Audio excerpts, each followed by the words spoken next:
مسلم league کے جو صدر ہیں وہ اگر جیل میں یہ اعلان کر دیں, پہلی زندہ یعنی بیوی ان کی رپورٹ یہ ہے, اللہ کرے زندہ رہیں, وہ یہ اعلان کر دیں کہ میں جیل سے رہا ہوتے ہی 3 اور کروں گا, سینکڑوں لڑکیاں قطار میں لگ جائیں گی, حالانکہ کوئی پتہ نہیں ہے جیل سے نکلیں گے بھی کہ نہیں نکلیں گے. لڑکیاں کہیں گی ہمارا فائدہ اس میں, ایک آدمی کے بیوی بن جائیں, 15 16 سال کی لڑکیاں, اور والدین پیش کر دیں گے جو غریب لوگ ہیں خاص طور پہ.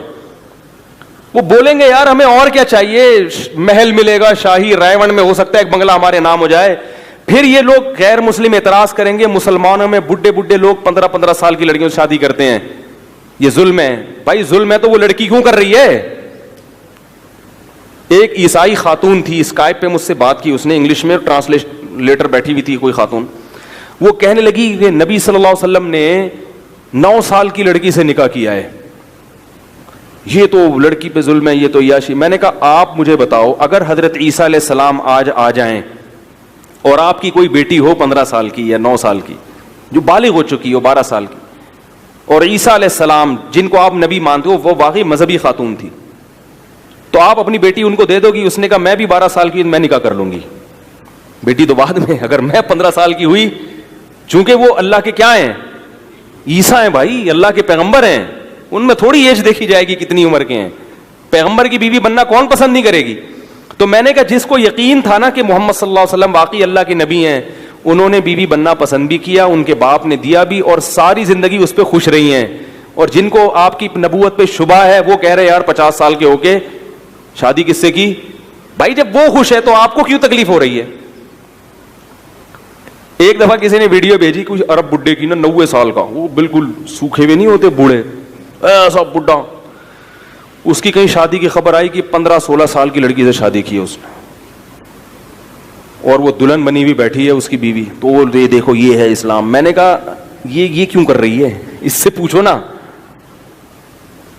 حالانکہ سعودی عرب میں تو لڑکیوں کو یہاں کی نسبت آسانی سے جوان لوگوں کے رشتے بھی مل جاتے, تو یہ انکار کر دیتی, ہم سے مشورہ لیتی, ہم کہتے بھائی جب جوان ہیں تو بوڑھے, ہم جیسے جب جوان موجود ہیں تو بوڑھے سے کیوں کر رہی ہو؟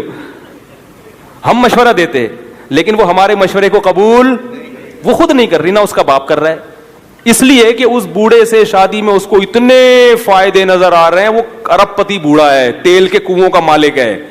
لڑکی بیچاری کہیں اورنگی ٹاؤن کی غریب لڑکی ہوگی, وہ سعودیہ کا اورنگی ٹاؤن, وہ کہہ رہی چھوڑو یار اتنا پیسہ مل رہا ہے. ممکن ہے کوئی خاتون کہیں یہ کیسا پیسہ, بھائی ہمیں تو نہیں چاہیے, تو آپ کو نہیں چاہیے تو آپ نہ کریں. کسی کو اسلام نے مجبور تھوڑی کیا ہے. اکثر خواتین کو واقعی پسند نہیں آتا اور آنا بھی نہیں چاہیے, کیوں کر رہے ہو بھائی بوڑھے سے.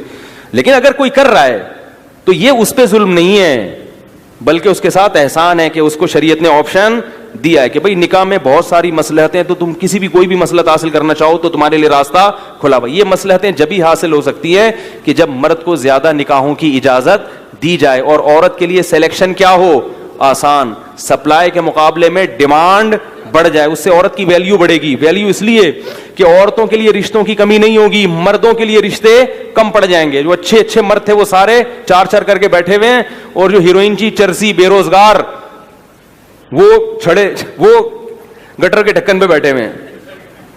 یہی ہوتا تھا پہلے. آپ اپنے باپ داداؤں سے جا کے پوچھو, جو رشتہ لینے آتے تھے جوتے گھسا کے بیٹی دیتے تھے ان کو, کبھی بھی تلاش نہیں کرتے تھے. اب باقاعدہ چراغ لے کے داماد ڈھونڈے جا رہے ہیں, الٹا معاملہ ہو گیا. اب مردوں کے لیے رشتوں کی کمی نہیں ہے, اس لیے اس کے نخرے بہت ہیں. پہلے ایسا ہوتا تھا کہ یار کوئی بیوہ ہو تو میں نکاح کروں, صحابہ کے دور میں ایسا ہوتا تھا. قرآن سے پتہ چلتا ہے کہ صحابہ انتظار میں ہوتے تھے کوئی بیوہ ہو تو عدت پوری ہونے سے پہلے پیغام بھیج دیا کرتے تھے. قرآن نے کہا عدت پوری ہونے تو پھر بیوہ پہ. اور میں نے اپنی کتاب میں واقعات لکھے ہیں کہ ایک عورت کو طلاق ہوئی, بیوہ ہوئی, درجنوں رشتے آئے ہوئے اور بہترین سے بہترین. یہ تصور نہیں تھا کہ اخبار میں اشتہار دیا جائے یا کسی سے دعا کی درخواست کی جائے. تو اسلام کو کوئی صحیح جا کے پڑھے گا تو اس کو سمجھ میں آئے گا, اسلام دین فطرت ہے.